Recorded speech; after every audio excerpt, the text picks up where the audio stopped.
Recording start कर रहा हूँ। सबसे पहले देखो यहाँ पर जो 2.5.2 के अंदर जो पहला वाला क्वेश्चन है ना, मैं इसको कॉपी कर लेता हूँ। ठीक है, इसको कॉपी करने के बाद मैंने इसको कर लिया कॉपी। अब कॉपी करने के बाद हमको यहाँ पर देखो इसको करना कैसे है। ठीक है, तो इसके लिए एक फिक्स फॉर्मूला है। अगर तुमको फॉर्मूला पता है तो तुम्हारा काम बड़ी आसानी से हो जाएगा। बहुत ध्यान से सुनना, क्योंकि इस टाइप के क्वेश्चन के आने के चांस बहुत ज्यादा है। समझ रहे हो क्या, स्पेशली पेंडेमिक की वजह से। और पेंडेमिक नहीं होता तो भी इसके आने के चांस काफी ज्यादा थे।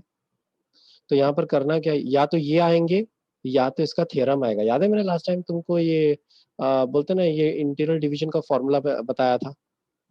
इंटरनल एक्सटर्नल डिवीजन, अगर तुम अपनी टेक्स्ट बुक पे जाके चेक करोगे एक्सरसाइज 5.2 के ऊपर दो थ्योरम है, इंटरनल और एक्सटर्नल। दोनों थ्योरम कंपलसरी है, दोनों में से एक का आना कंपलसरी है। ओके, तो यहाँ पर ना सोल्यूशन की बात की जाए तो सबसे पहले बात करते हैं। यहाँ पर देखो, यहाँ पर कुछ चीजें दी, वो बोल रहा है कि फाइंड द पॉइंट, वो पॉइंट फाइंड करके दिखाओ जिसका नाम है आर, जो डिवाइड करता है लाइन को। वो लाइन जो पी से क्यू की तरफ ज्वाइंट हो रही है, जिनका पोजीशन वेक्टर भी दिया हुआ है, यानी पी का पोजीशन वेक्टर है ये वाला और क्यू का है ये वाला। वो भी किस रेशो में वो डिवाइड कर रही है लाइन, वो अपने को फाइंड आउट करना है। दोनों तरीके से, इंटरनल तरीके से भी और एक्सटर्नल तरीके से, यानी अंदर की तरफ से भी बाहर की तरफ से भी, ये हमको साबित करना है। अब सुनने में काफी कॉम्प्लिकेटेड लगते हैं, वेक्टर के सारे सम तुमको सुनने में कॉम्प्लिकेटेड लगेंगे, पर उनका सोल्यूशन बहुत ईजी रहता है अगर तुम सिर्फ सोल्यूशन के हिसाब से सोचो तो। फॉर एग्जाम्पल सबसे पहले मैं क्या बोलता हूँ, यहाँ पर ना मेरे पास पी और क्यू गिवन है। पी क्या है, पी हमको दिया हुआ है, मैं लिख लेता हूँ यहाँ पर। पी हमको क्या दिया हुआ है, एक सेकेंड ना, कैस क्या हुआ, तुम ज्वाइंट हो गए ना? ज्वाइंट हो गया। आवाज आ रही ना कैस? हाँ सर आ रही है। हमको देखो पी क्या दिया हुआ है, 2i j+3k। देखो टाइम बचाने के लिए मैं ऊपर कैप और बार नहीं लगाऊंगा, क्योंकि उससे कभी कभार कंफ्यूजन होता है। अगर तुम लोग कल को देखोगे ना वापस या फोटो, तो तुम लोग कंफ्यूजन हो सकता है, इसलिए मैं अवॉइड कर रहा हूँ। पर एग्जाम में लगाने, ठीक है, छोड़ना नहीं। हाँ सर। आई डोंट थिंक इतना लगाने में कोई बड़ी बात है, वो तुम लोग आसानी से लगा सकते हो, एक कैप लगाना। हम्म। ओके, तो ये दोनों मैंने लिख के रख लिया। और साथ ही साथ हमको ये भी पता है कि 3:2 के उसमें डिवाइड हो रहा है, तो हमेशा जो तुम्हारे रेशियोज है ना, उनको m/n के फॉर्म में रखना है। m नाम दो और n नाम सर दो। इसमें ढूंढना क्या है पर? बताता हूँ। इसके अंदर सर ढूंढना क्या ढूंढना पता क्या है है? क्या, पॉइंट r ढूंढना है। क्या ढूंढना है हमको, पॉइंट r ढूंढना है। ओके, पकड़ना कैसे है कि क्या फॉर्मूला लगेगा, जब भी बोलेगा ना कोई पॉइंट डिवाइड करता है लाइन को, बरोबर, और रेशो के जरिए, तो समझ जाना कि कौन सा फॉर्मूला लगाना है, सेक्शन फॉर्मूला। वो भी इंटरनल या एक्सटर्नल डिवीजन, वो कैसे पता चलेगा, यहाँ पे लिखा रहेगा, सब चीज पहले से लिखी रहेगी। तो मैं डायरेक्टली फॉर्मूला बता देता हूँ। यहाँ पे पहले वाला, जब भी ऐसे इंटरनल डिवीजन का फॉर्मूला बोले इंटरनली के केस में,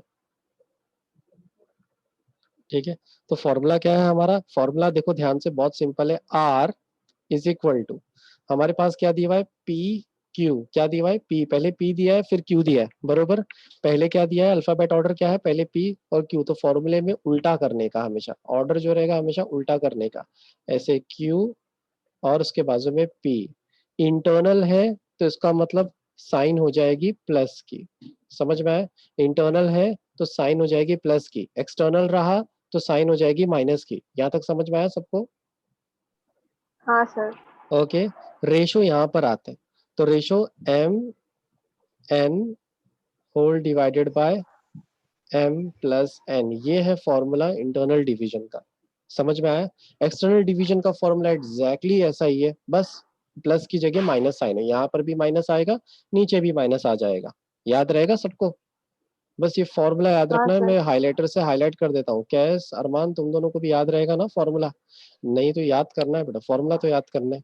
समझ रहे हो क्या? हाँ सर। अब बस करना कुछ नहीं है, तुम्हारे पास P भी है, तुम्हारे पास Q भी है, तुम्हारे पास M भी है, तुम्हारे पास N भी है, डाल दो ना इस फॉर्मूले में। और करना ही क्या है, तो फॉर्मूले में जो ही मैं इसको डालूंगा, तो देखो जरा ध्यान से, M की जगह पे क्या आ जाएगा, 3। तो चलो डाल देते हैं 3। Q की जगह पर क्या आ जाएगा, उसका पोजीशन वेक्टर, तो डाल देते हैं पोजीशन वेक्टर। तो क्या है पोजीशन वेक्टर, 5i+2j-5k। ओके, फिर बीच में प्लस की निशानी n2, फिर उसके बाद आ जाएगा 2i-j+3k। ओके, इसको whole divided by whole divided by क्या हो जाएगा यहाँ पे 3 + 2। क्या सबको यहाँ तक समझ में आया क्या हो रहा है यहाँ तक? फॉर्मूला हाँ था सर, उसमें बस समझा। सब्स्टिट्यूट कर दिया। हाँ सर। ओके, ये इंटरनल डिवीजन का फॉर्मूला है। एक्सटर्नल डिवीजन के फॉर्मूले में क्या डिफरेंस रहेगा? प्लस की जगह बस माइनस आ जाएगा, बाकी सब कुछ है। इसलिए मैं इसको पूरा अच्छे से सॉल्व करके बता रहा हूँ। अब करने का क्या नेक्स्ट स्टेप में, मैं अभी एक और चीज बता दूं, हमेशा की तरह देखो मैंने यहाँ पर कहीं पे भी बार नहीं लगाया, ठीक है? तुम लोगों को बार लगाने, ठीक है, RQP में। Okay, now next. हाँ सर, मैं लगा कर ही लिख रही हूँ।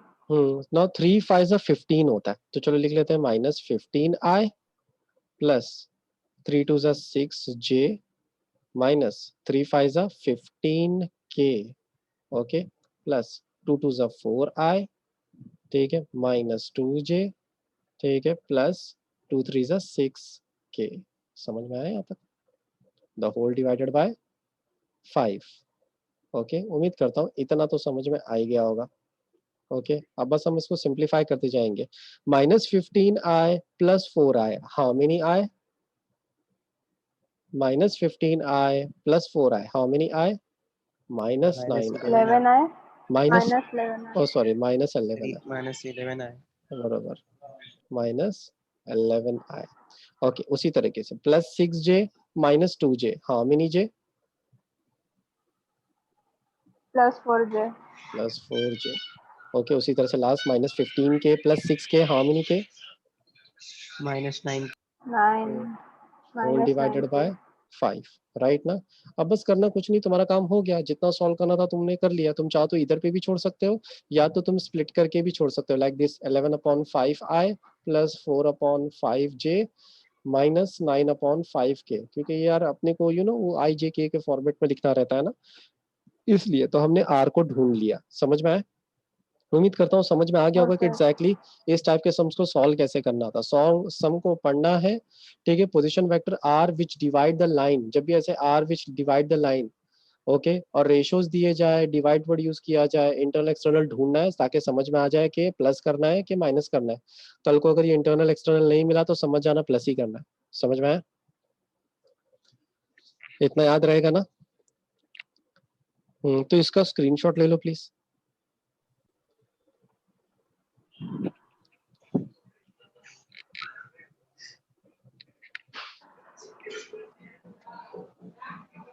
सर 12i ओके, 12i, सही है, -2j बरोबर, -2k +10k। Very good, plus upon 2, 10k very good, upon सही 2। है, वेरी गुड, 100% फिर राइट। रेड्यूस भी होगा। चाहो तो सर रिड्यूस कर कॉमन भी सकते हो। निकलेगा, फिर कट जाएगा। हाँ यस, वेरी गुड। कैसे बता सकते हैं, चलो जानते हैं इस क्वेश्चन नंबर 3 के अंदर। सबसे पहले देखो हमारे पास गिवन क्या है, तो मुझे लगता है हमारे पास काफी कुछ गिवन है। हैरानी की बात है कि सी ही डिवाइड कर रहा है और सी की वैल्यू भी दी हुई है हमारे केस में। तो हम क्या करते हैं, सबसे पहले इनको पोजीशन वेक्टर के फॉर्म में लिख देते हैं। तो उसको पोजीशन वेक्टर के फॉर्म में लिखेंगे तो स्मॉल a की वैल्यू क्या हो जाएगी? स्मॉल a की वैल्यू जाएगी 3i plus 0j plus pk, right? उसी तरीके से हमारे स्मॉल b की वैल्यू हो जाएगी -i plus qj, okay, plus 3k। उसी तरह से last but not the least हमारे c की वैल्यू हो जाएगी -3, सॉरी k लिख दिया मैंने, 3i plus 3j minus 0k, sorry plus के, क्या फर्क पड़ता है, 0 ही आफ्टर ऑल। अब देखो हम क्या क्या करना है, फाइंड क्या करना है। सबसे पहले वो फर्स्ट क्वेश्चन के ऊपर जंप मारते हैं। फर्स्ट क्वेश्चन, अच्छा यहाँ पर एक सवाल है, क्या तुम लोगों को रेशोज पता है? लाइन का रेशो क्या होता है, लाइन का, ट्राइंगल का? अगर मान लो कोई भी तुमको बोलेगा कि ट्राइंगल को डिवाइड करते हैं 2 हिस्सों में, या लाइन को, हम लाइन पे रहते हैं पहले, तो लाइन को अगर 2 हिस्सों में डिवाइड करना है तो क्या रेशो एज्यूम करते हैं हम हमेशा? फरहान, तुम्हें कोई आइडिया? सर P/Q होता है ना। P/Q, देखो C डिवाइड करता है किसको? AB को। हमेशा हमको रेशोज चाहिए रहते हैं, तो यहाँ पे रेशोज नहीं दिया है, इन रेशो। तो जब रेशोज नहीं दिए जाते हैं ना, तो उस केस में हमको एज्यूम करना पड़ता है। पर ये अजम्पशन वाली वैल्यू फिक्स है क्या? वो फिक्स वैल्यू तुम मुझे बता सकते हो? लाइन को जब भी डिवाइड करेंगे और अब मान लो हमको नहीं पता कि किस हिस्से में, रेशो का मतलब पता है ना, इतना रेशो सर इसको दे दो, इतना रेशो T/1 इसको दे, तो ये T/1 कहाँ से आया? हाँ कैस? सर उसी में डिवाइड करते हैं। हाँ, बट क्यों? और वाई टी, ये टी का कुछ लेना देना है क्या हमारे केस में? यानी पहला हाँ हिस्सा सर। ये, टी की जगह पे तुम कुछ भी ले सकते हो कैसे? वो एक्चुअली इन लोगों को ले लेकर आदत हो गई है, जब भी वेक्टर चैप्टर होता है तो नोटिस करो हम पहले भी टी ले रहे थे पिछले फॉर्मूलेज में।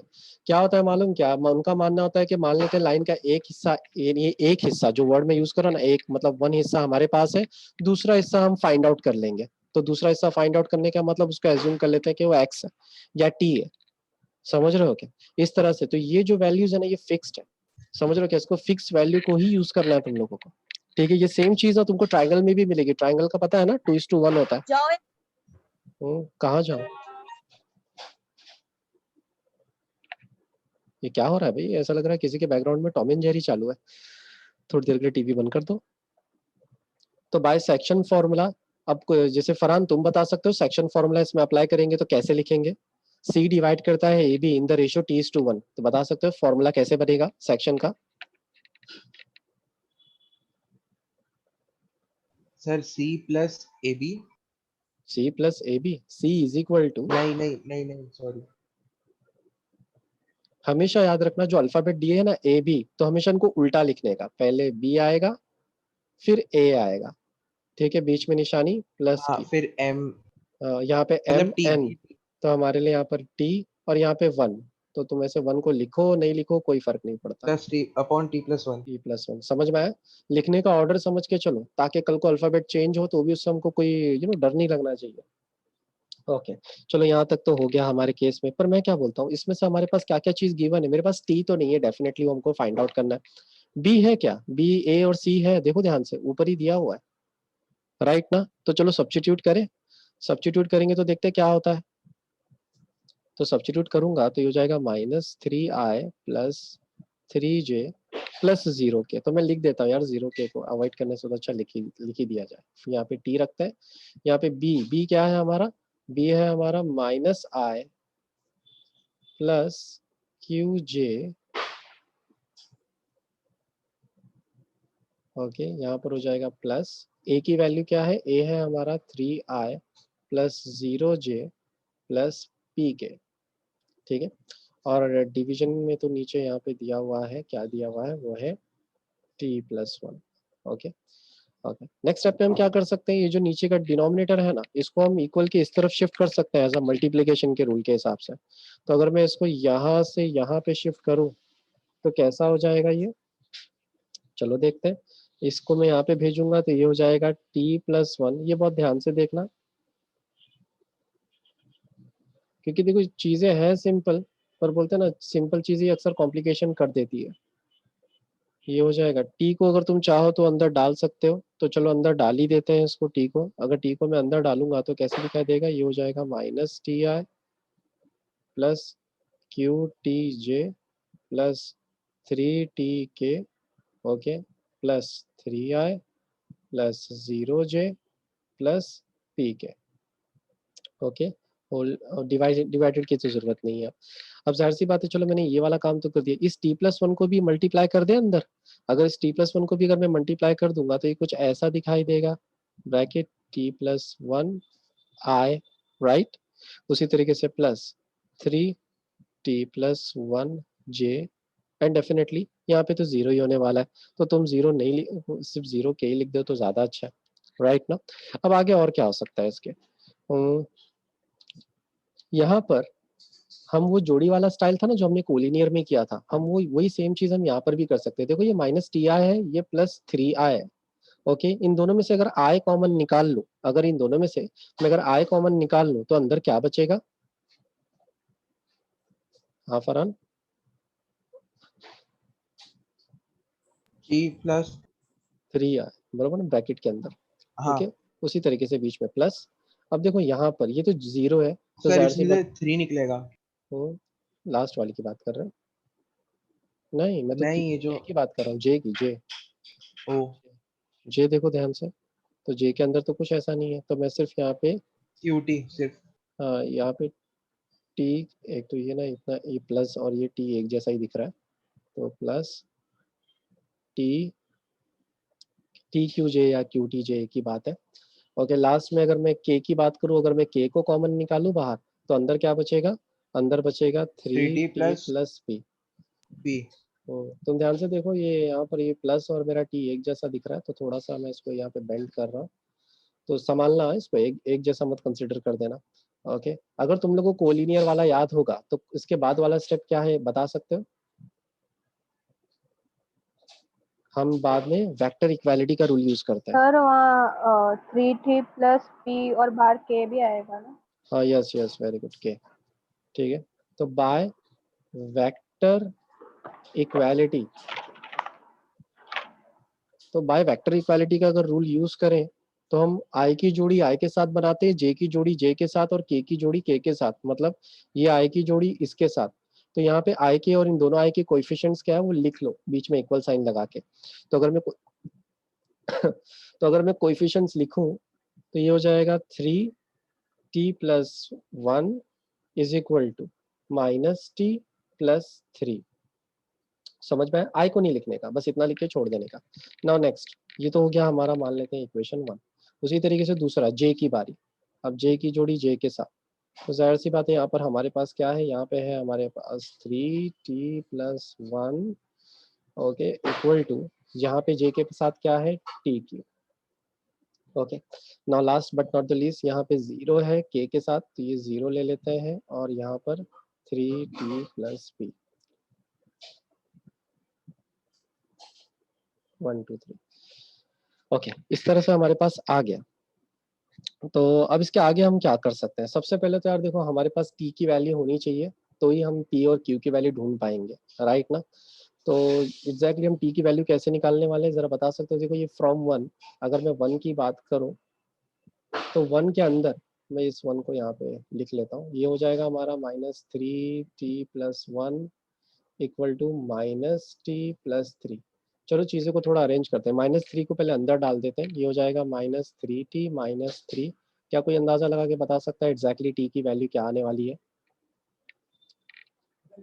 इस 3 को यहाँ पर अगर मैं भेजूंगा तो ये -3, इस वाले को अगर यहाँ पे भेजूँ तो ये हो जाएगा +3t। टोटल कितने t हो जाएंगे हमारे पास?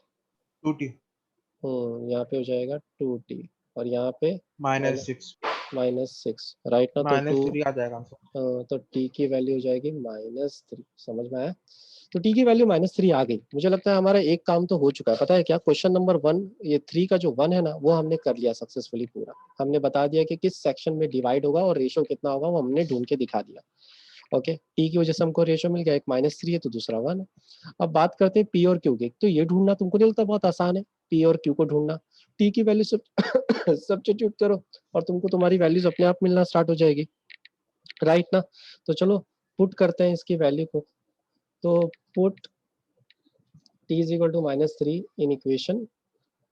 चाहो तो पहले 3 के अंदर डाल के देख लेते हैं, तो तुमको मिल जाएगा एग्जैक्टली p की वैल्यू क्या आने वाली है। तो क्या आएगी वैसे तुम्हारे हिसाब से?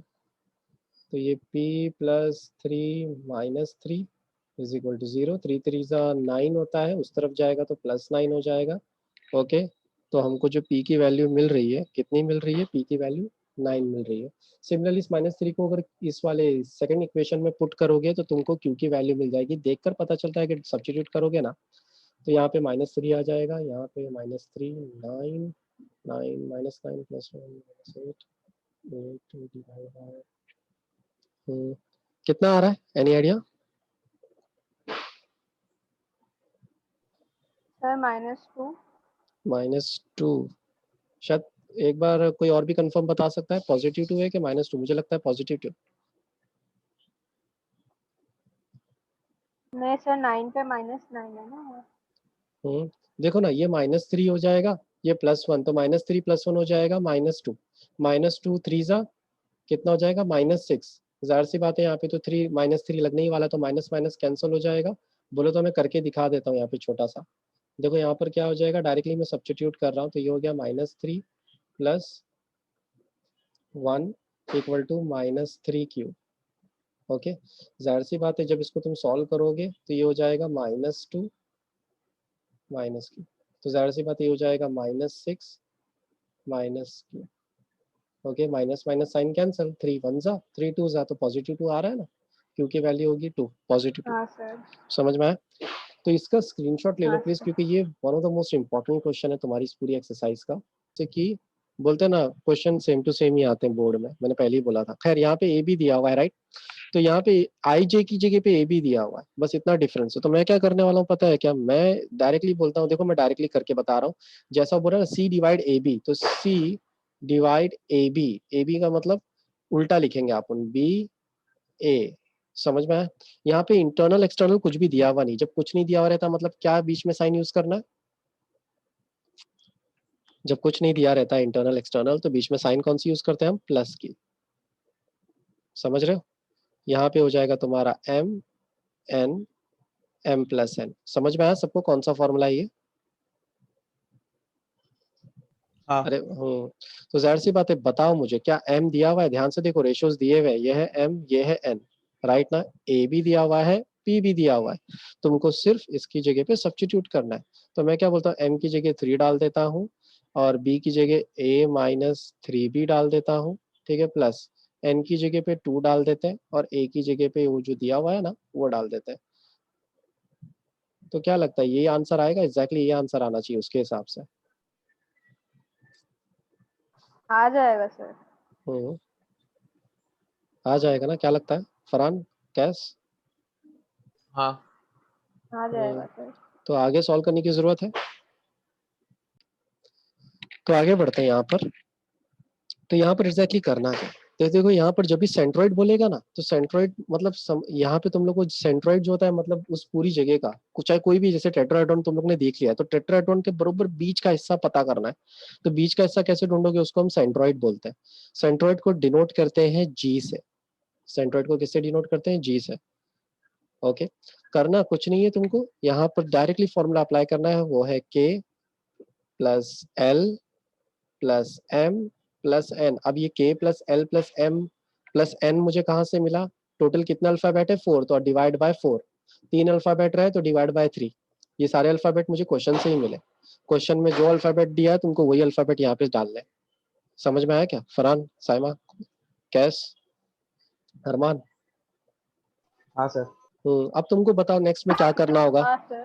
ये के की जगह पे के की वैल्यू आई जे के फॉर्म में मैं यहाँ पे पहले से लिख के रख देता हूँ। जैसे ये हो गया 5i minus 7j plus 0k।